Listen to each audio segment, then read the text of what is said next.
आज अमेरिका से बड़ी खबर आई। अमेरिका की कोर्ट में भारत के सबसे अमीर इंडस्ट्रियलिस्ट गौतम अडानी के खिलाफ सारे केसेस आज हमेशा के लिए बंद हो गए। ब्रुकलिन कोर्ट ने अडानी के खिलाफ सभी आपराधिक आरोपों को खारिज कर दिया। अमेरिका के जस्टिस डिपार्टमेंट ने माना कि अडानी के खिलाफ धोखाधड़ी और रिश्वतखोरी के जो आरोप लगाए गए थे, उन आरोपों को साबित करने के लिए कोई छोटा मोटा सबूत भी नहीं मिला। इसलिए अडानी के खिलाफ केस चलाने का कोई मतलब नहीं है। इस तरह की कार्रवाई को आगे बढ़ाना रिसोर्सेज और वक्त की बर्बादी है। इसीलिए जस्टिस डिपार्टमेंट ने अडानी के खिलाफ सारे केस बंद करने का फैसला किया। जस्टिस डिपार्टमेंट ने अपनी रिपोर्ट कोर्ट में फाइल की। इसके बाद ब्रुकलिन कोर्ट ने अडानी के खिलाफ केसेस को परमानेंटली क्लोज करने का फैसला सुनाया। हालांकि कोर्ट ने गौतम अडानी से एक अंडरटेकिंग ली, जिसमें उन्होंने बताया कि केस खत्म करने के लिए कोई सौदा नहीं हुआ है। कोर्ट ने कहा कि गौतम अडानी के खिलाफ कोई सबूत नहीं मिले हैं, इसलिए सारे आरोपों को खारिज किया जा रहा है।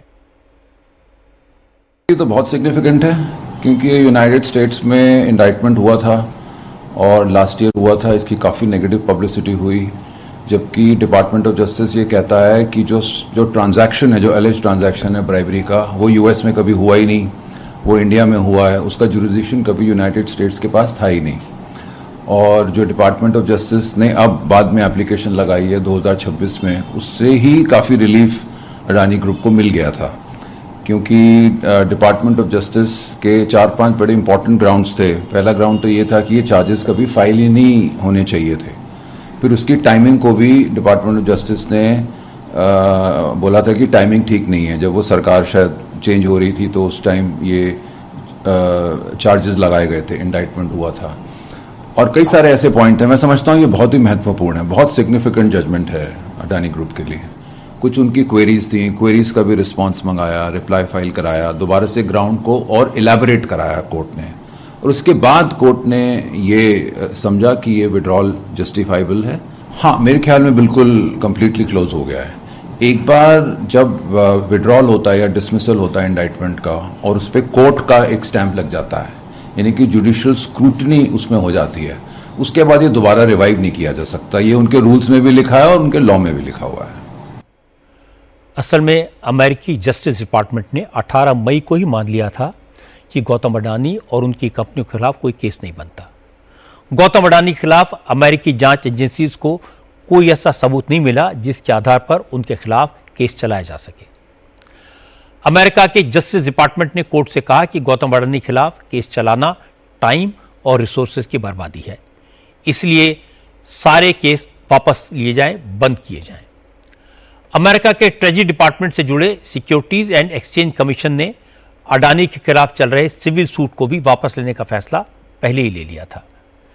ट्रेजरी डिपार्टमेंट के office of foreign asset control यानी OFAC ने भी अडानी ग्रुप के खिलाफ चल रही जांच को बंद कर दिया है।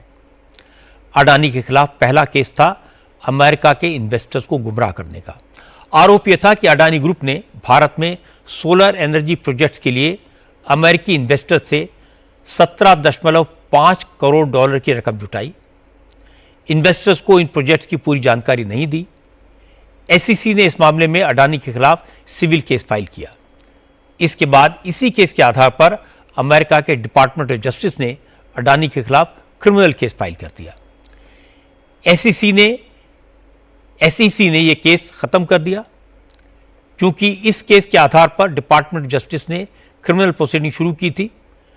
जब SEC ने केस बंद कर दिया तो डिपार्टमेंट ऑफ जस्टिस ने कोर्ट से अडानी के खिलाफ मामलों को परमानेंटली डिसमिस करने की गुजारिश की। कोर्ट में कहा कि डिपार्टमेंट ऑफ जस्टिस के पास अडानी के खिलाफ लगे आरोपों को साबित करने लायक कोई सबूत नहीं है। इस केस का अमेरिका से कोई लेना देना नहीं है। इस केस को आगे बढ़ाना, इसका मतलब होगा संसाधनों और वक्त की बर्बादी।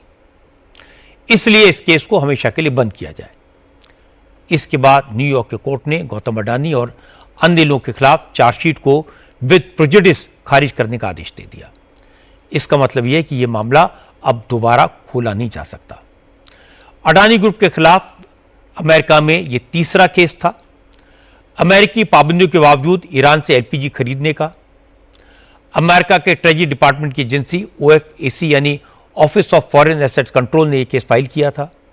यह केस भी खत्म हो गया है। इस तरह अब अमेरिका में गौतम अडानी और अडानी ग्रुप के खिलाफ अब कोई केस नहीं बचा। लीगल एक्सपर्ट्स का कहना है कि अब अडानी ग्रुप के लिए अमेरिका में कारोबार के दरवाजे खुल गए हैं। That this had happened, right? I said this case is a bogus case. There's no basis to it.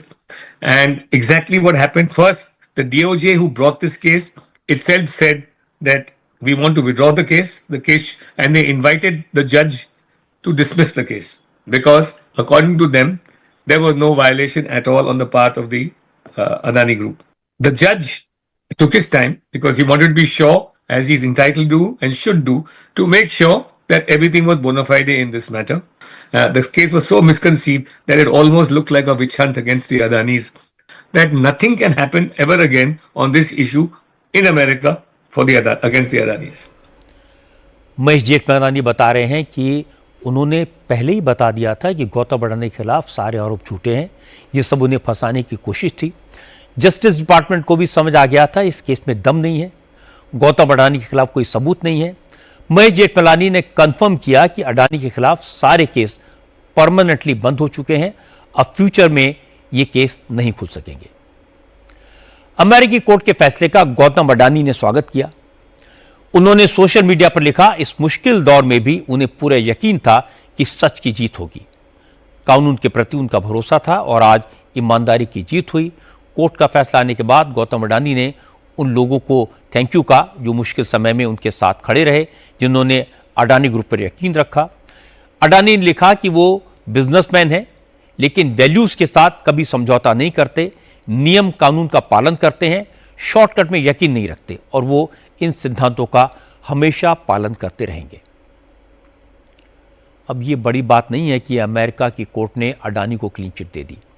बड़ी बात यह कि अमेरिका की कोर्ट ने कहा कि अडानी के खिलाफ करप्शन का एक छोटा सा सबूत भी नहीं मिला। अमेरिका में जब तक केस चलता रहा काफी टेंशन थी, पर अडानी ने अपने बिजनेस प्लान को रोका नहीं। पिछले साल अडानी ने इंफ्रास्ट्रक्चर, एनर्जी, पोर्ट, एयरपोर्ट और लॉजिस्टिक्स जैसे एरियाज में 2 लाख करोड़ रुपए से ज्यादा का इन्वेस्टमेंट किया। अब प्रॉब्लम उन लोगों को होगी जो हर रोज अडानी का नाम लेकर, अडवाणी की फोटो लगाकर आरोप लगाते रहे। क्या वो अब अमेरिका की कोर्ट पर सवाल उठाएंगे? अब वो अडानी पर इल्जाम कैसे लगाएंगे?